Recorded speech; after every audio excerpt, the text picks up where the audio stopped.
give it to them straight. No chaser, and don't worry about the repercussions. Of the feeling. Right.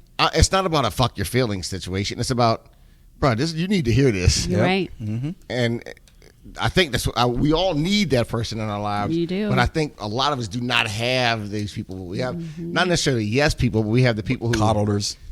You want to say? Why you say with an attitude though? But I got what you're saying, Pat. I got what you're saying about coddlers, but I'm not even sure it's coddlers. I just think it's people do not want to be looked at or not only that, I think people are so busy in their life.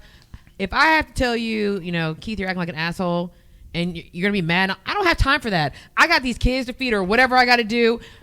Yes, you need me to tell you what you need to do, but all that stuff that comes with it, I don't have time for that. Do I need to take the time? I mean, if it's detrimental to your health, maybe I might say something, but I got other shit to do, and you're a grown-ass man. Right. I'm not going to coddle a grown person. You know what I'm saying? But like we said, those two people need to exist. They do. Right. Absolutely. Absolutely do. Because you need people like me. I can be you, though. If you ask me, I'll tell you. And then you also need people like Stephanie. Right. You can actually be both. Yeah, and I was going to say, I can be both. If you ask me my opinion on something, I will literally tell you exactly what I think. But I may not offer. I might be sitting thinking about everything I want to say to you, but you haven't asked me. But if you ask me, yo, Tanya, what do you think about blah, blah, blah? Like, literally think about it. Oh, I promise I will tell you. Michelle, and you might not like that. Answer. Michelle, talk about that, because I'm not sure if I agree with you that you can be both. Can I ask just real quick and add on that? Is there? I don't know if anybody has asked this for in a podcast. I feel like one of us has, and maybe even me. I haven't. Do you run into a lot of male empaths? No. That is true. Is that something that Mike is one? Mike Pierce. It's a societal thing. I don't think it has anything to do with genetics. I just think it has to do with judgment. Okay. Haran, aren't you an empath? I don't even know. I don't think so. I think like myself. I care about people. I care about people. I feel like you're sympathetic. When somebody's in my orbit, compassionate, somebody's in my orbit that's hurting, I'm all in for them. Yeah. But do I necessarily if somebody yeah, I don't get into their feelings. I come across the public every day, right?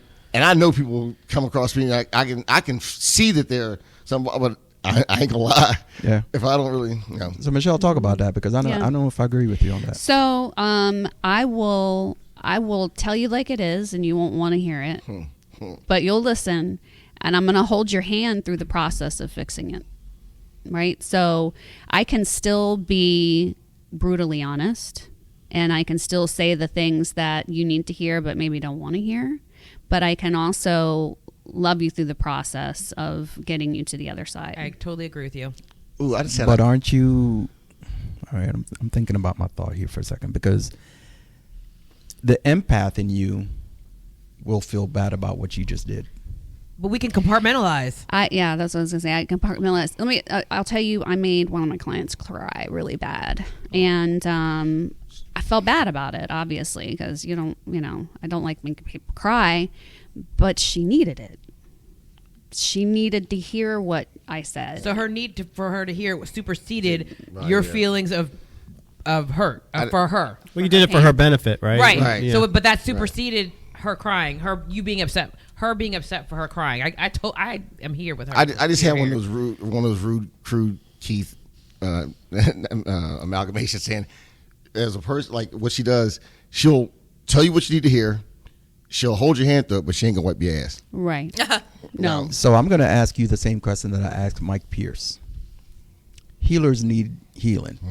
I have my that was own going to be coach. my question. Everybody should have a coach. I have my own coach. You said earlier that what was the lady's name? Marianne Williamson. Yes. Okay. She's an author. Been for what, 30 years? Spiritual leader. Yeah. She's pretty awesome. Yeah. I've read a couple of Isn't books. she from the D.C. area? Or she? Yeah. She lives in D.C. Actually, she ran for president. Actually. But I knew who she was before then. Look at Tanya. Go ahead, girl.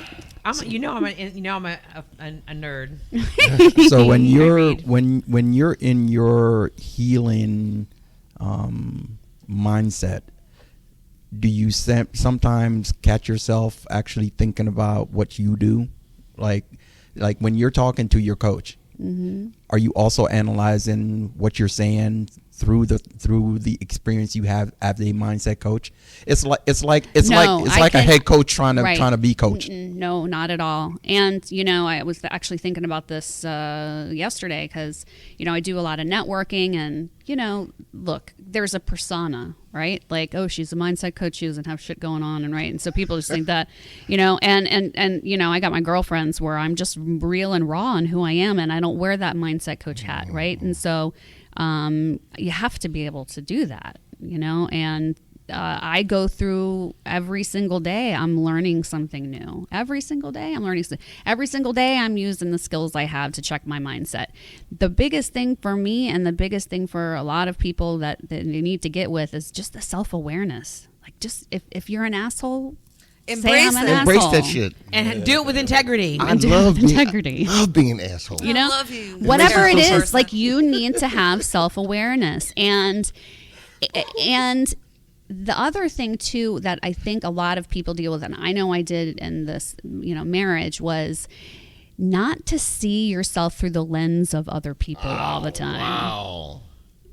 That's Oh, big. so you know what? I like that. Wait, I have a question. Yeah. Going back to what you asked initially, when you were talking about the men and the emotional thing, is that why that you guys have a hard time speaking to your whatever significant others about your emotions because of how you think they'll view you? Right. That's what I said. I think I said that earlier. I was like, I didn't get it that way until she just said that. Like, literally, I don't know how big a part of it is. I never did this self-assessment on the self-awareness of it. Was like my wife and kids. They didn't know me when I was back then. They didn't know. They didn't sign up like I did. Right.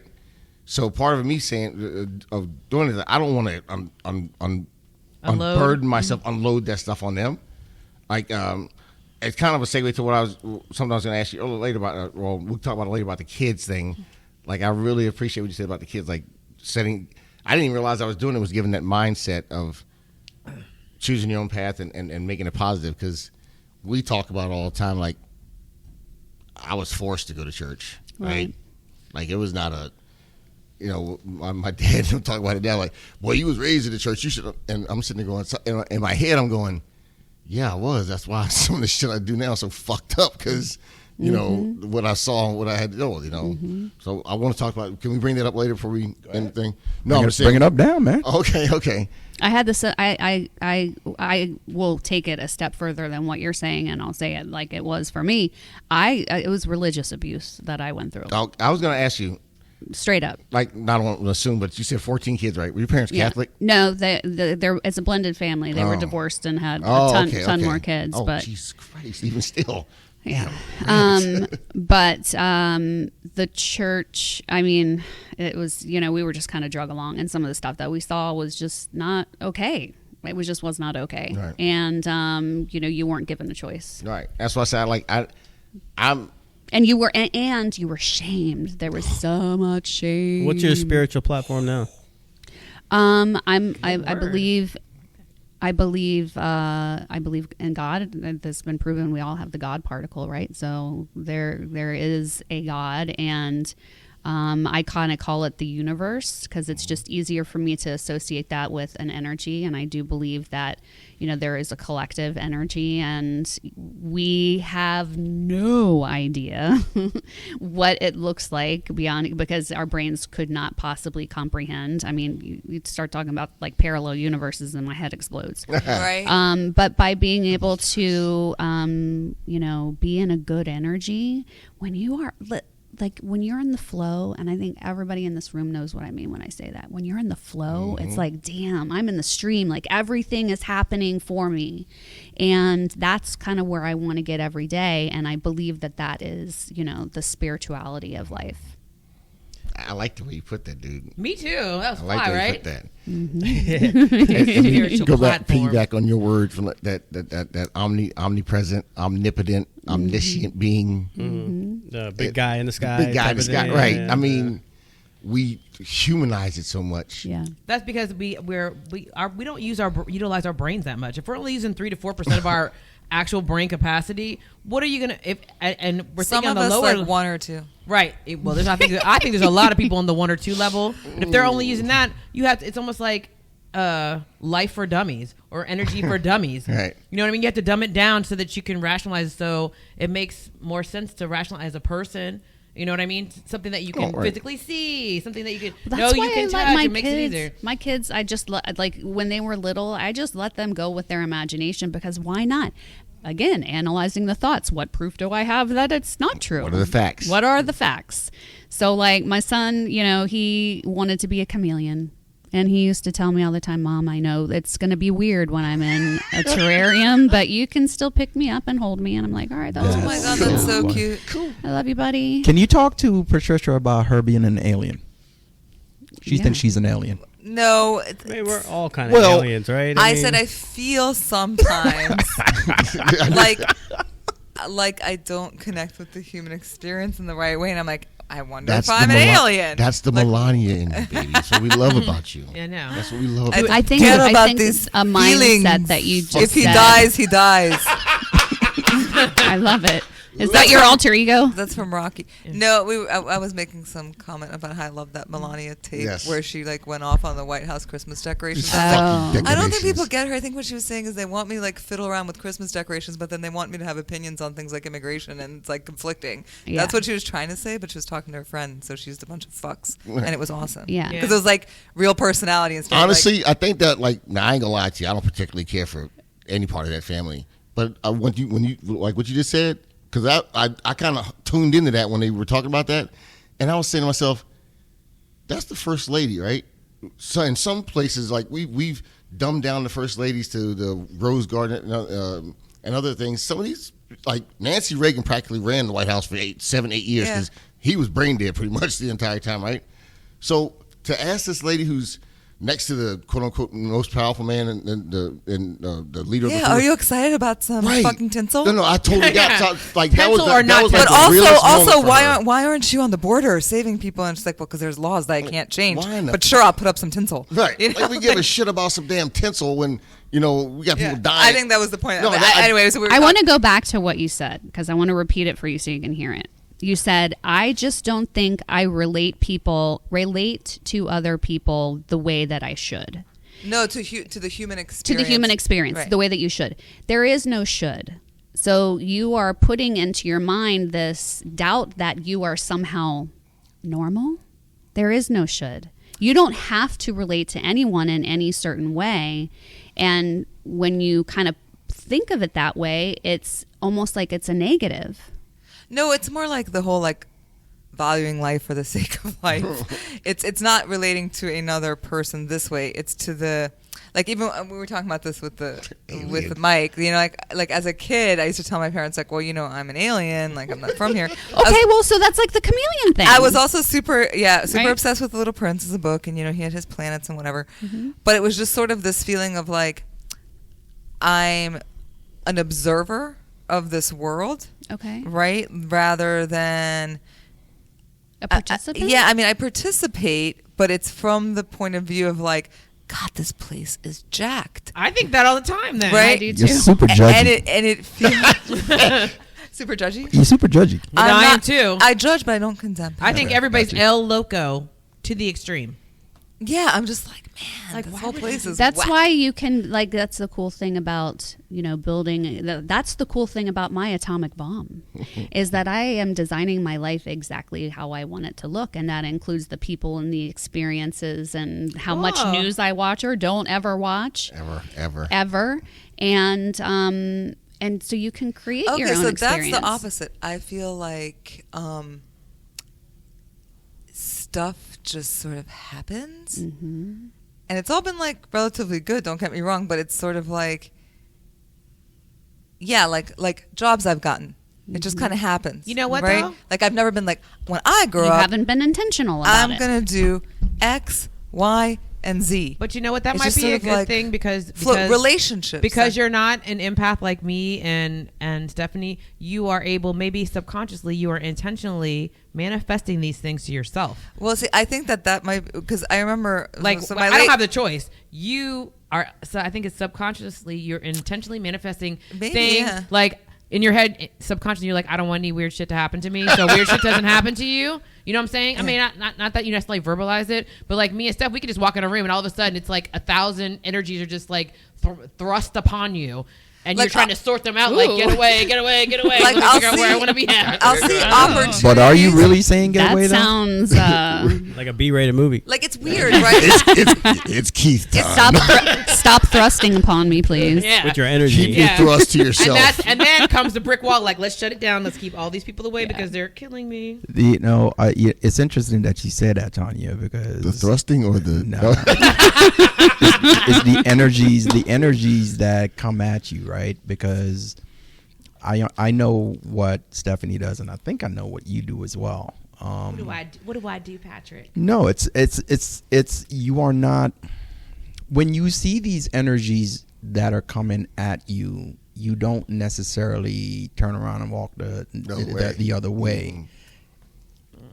You're kind of standing there. You're kind of floating.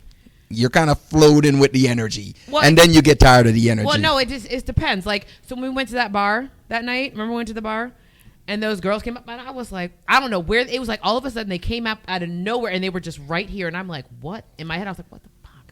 All right. And then I was like, and I kept trying to move away, and they just kept coming over. I was like, Jesus Context, all right, please. yo, I'm gonna give you a quick example of this because I wrote an article years ago and it was like energy vampires are killing you. Ooh. Yes, definitely. So have you guys ever been in a situation where, you know, it's a friend or an acquaintance and they're like, my life is horrible. I'm just going to verbally vomit all over you for 5 minutes. Yes. And then I'm going to steal all of your good energy and, oh, I feel so much better. Thanks for listening. And you're like, fuck. Now what Yes. the fuck's for verbal diarrhea. verbal Yeah. diarrhea.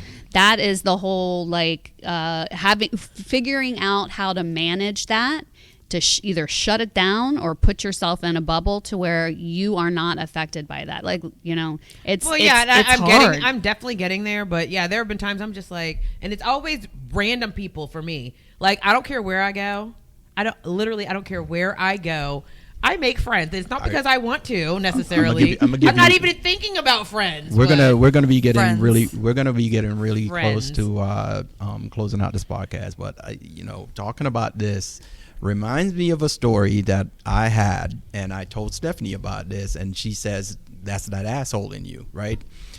All right, I'm at a restaurant, right? I'm eating. This restaurant is empty. Mm-hmm. I'm at the bar. I'm having lunch. Bar's empty. They got maybe like 2 or 3 patrons sitting at bar, sitting at the chairs, right? No bartender. No one's at the bar. I'm sitting at the bar. Dude comes in the bar. Guess where he sits? Oh, Right next the to you. fuck next to you. I can't stand Right this. next to me. And then starts up a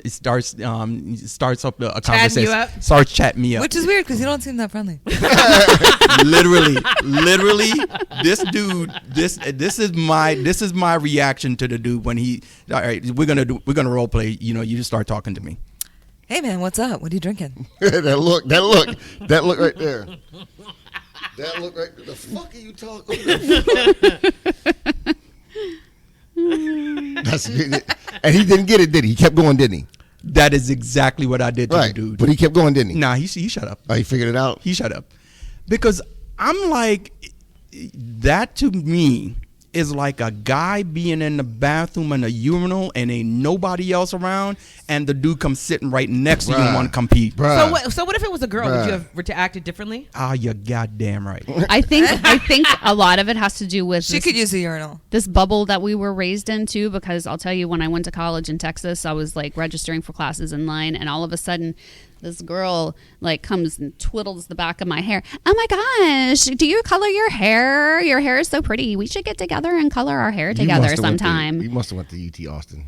No, I was in Houston. I was like, why the fuck are you talking to me? Yeah. Like, get away from me. You are in my space.